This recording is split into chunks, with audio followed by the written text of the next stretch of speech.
اعوذ باللہ من الشیطان الرجیم بسم اللہ الرحمن الرحیم رب اشرح لی صدری ویسر لی امری واحلل عقدۃ من لسانی یفقہوا قولی۔ حیات الصحابہ رضی اللہ تعالی عنہم، حصہ اول، دعوت کا باب، جہاد پر بیعت ہونا۔ حضرت انس رضی اللہ تعالی عنہ فرماتے ہیں کہ حضور صلی اللہ علیہ وسلم خندق تشریف لے گئے۔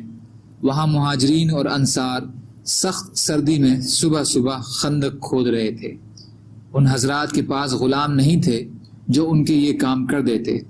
حضور صلی اللہ علیہ وسلم نے ان کی اس تھکاوٹ اور بھوک کو دیکھ کر یہ شعر پڑھا: اے اللہ، اصل زندگی تو آخرت کی ہے، ان انصار اور مہاجرین کی مغفرت فرما دیجئے۔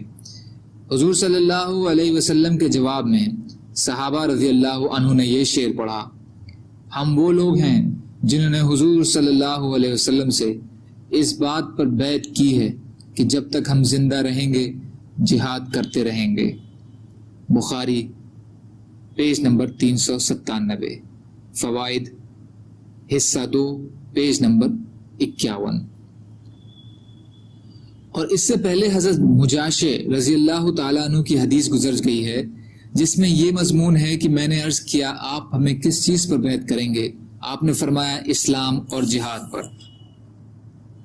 اور اس سے پہلے حضرت بشیر بن خصاصیہ رضی اللہ عنہ کی حدیث گزر چکی ہے کہ آپ نے فرمایا اے بشیر، جب تم نہ زکوٰۃ دو گے اور نہ جہاد کرو گے تو کس عمل سے جنت میں داخل ہوگے؟ میں نے کہا آپ اپنا ہاتھ بڑھائیے، میں آپ سے بیعت ہوتا ہوں۔ تو آپ نے اپنا ہاتھ بڑھایا اور میں آپ سے بیعت ہو گیا۔ اور اس سے پہلے حضرت یعلا بن منیہ رضی اللہ تعالی عنہ کی حدیث گزر چکی ہے کہ میں نے کہا یا رسول اللہ صلی اللہ علیہ وسلم، میرے والد کو ہجرت پر بیعت فرما لیجئے۔ آپ نے فرمایا ہجرت پر نہیں بلکہ جہاد پر بیعت کروں گا۔ موت پر بیعت ہونا۔ حضرت سلمہ رضی اللہ تعالیٰ عنہ فرماتے ہیں کہ میں حضور صلی اللہ علیہ وسلم سے بیعت ہو کر ایک پیڑ کے سائے میں ایک طرف جا بیٹھا۔ جب لوگ کم ہو گئے تو آپ نے فرمایا اے ابن الاقوی، کیا تم بیعت نہیں ہوتے ہو؟ میں نے عرض کیا یا رسول اللہ میں تو بیعت ہو چکا ہوں۔ آپ نے فرمایا پھر بھی؟ تو میں آپ سے دوبارہ بیعت ہو گیا۔ راوی کہتے ہیں میں نے حضرت سلمہ سے کہا اے ابو مسلم، آپ لوگ اس دن کس چیز پر بیعت ہو رہے تھے؟ انہوں نے کہا موت پر۔ بخاری پیج نمبر 415، مسلم، ترمذی اور نسائی، عینی بھاگ 7 پیج نمبر 16، بیہقی حصہ 8 پیج نمبر 146۔ حضرت عبداللہ بن زید رضی اللہ تعالیٰ عنہ فرماتے ہیں کہ حرہ کی لڑائی کے دنوں میں ان کے پاس ایک آدمی نے آ کر کہا کہ ابن حنظلہ لوگوں کو موت پر بیعت کر رہے ہیں۔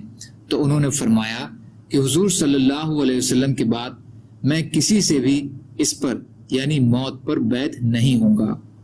بخاری پیج نمبر 415، عینی حصہ 7 پیج نمبر 15، بیہقی حصہ 8 پیج نمبر 146۔ بات سننے اور خوشی سے ماننے پر بیعت ہونا۔ حضرت عبید اللہ بن رافع رضی اللہ تعالی عنہ فرماتے ہیں کہ شراب کی کچھ مشکیں کہیں سے آئیں۔ حضرت عبادہ بن صامت رضی اللہ عنہ نے جا کر ان تمام مشکوں کو پھاڑ دیا اور کہا کہ ہم لوگ حضور صلی اللہ علیہ وسلم سے اس بات پر بیعت ہوئے ہیں کہ دل چاہے یا نہ چاہے ہر حال میں بات سنا کریں گے اور مانا کریں گے، تنگی اور وسعت دونوں حالتوں میں اللہ کی راہ میں خرچ کریں گے، بھلائی کا حکم کریں گے اور برائی سے روکیں گے، اور ہم اللہ کی خوشی کی بات کریں گے، اللہ کے بارے میں کسی کی ملامت سے نہیں ڈریں گے۔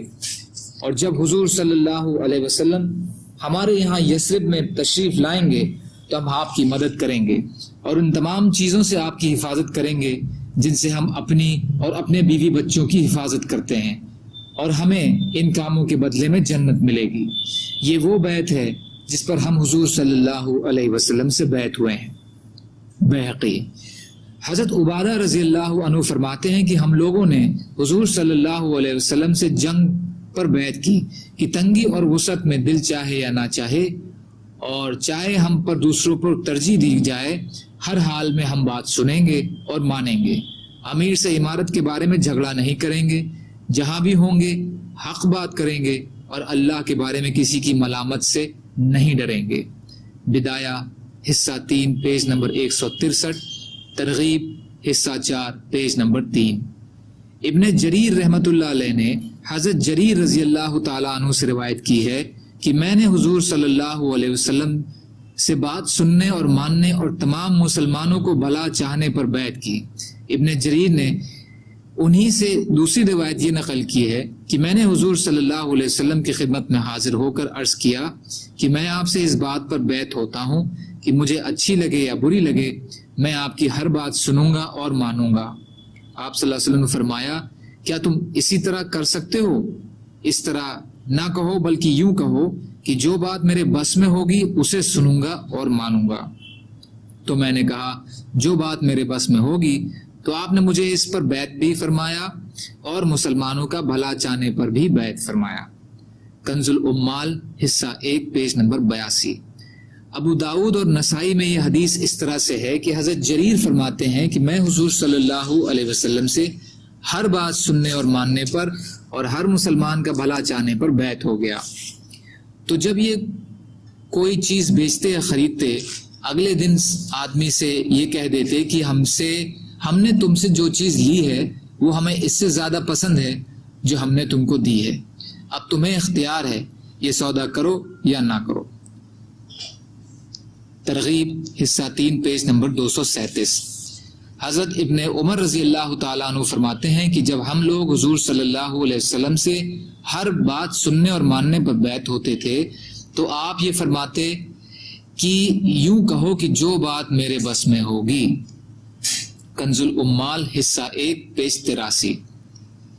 حضرت عتبہ بن عبد رضی اللہ تعالیٰ عنہ فرماتے ہیں کہ میں حضور صلی اللہ علیہ وسلم سے 7 بار بیعت ہوا، 5 بار ماننے پر اور 2 بار محبت کرنے پر۔ کنز العمال حصہ 1 پیج نمبر 83۔ حضرت انس رضی اللہ تعالیٰ عنہ فرماتے ہیں کہ میں اپنے اس ہاتھ سے حضور صلی اللہ علیہ وسلم سے اس بات پر بیعت ہو چکا ہوں کہ جہاں تک مجھ سے ہو سکے گا میں ہر بات سنا کروں گا اور مانا کروں گا۔ کنز العمال حصہ 1 پیج نمبر 82۔ سبحان اللہ و بحمدہ، سبحانک اللہم و بحمدک، اشہد ان لا الہ الا انت، استغفرک و اتوب الیک۔ سبحان ربک رب العزت عما یصفون وسلام علی المرسلین والحمد للہ رب العالمین، برحمتک یا ارحم الراحمین، لا الہ الا اللہ محمد رسول اللہ۔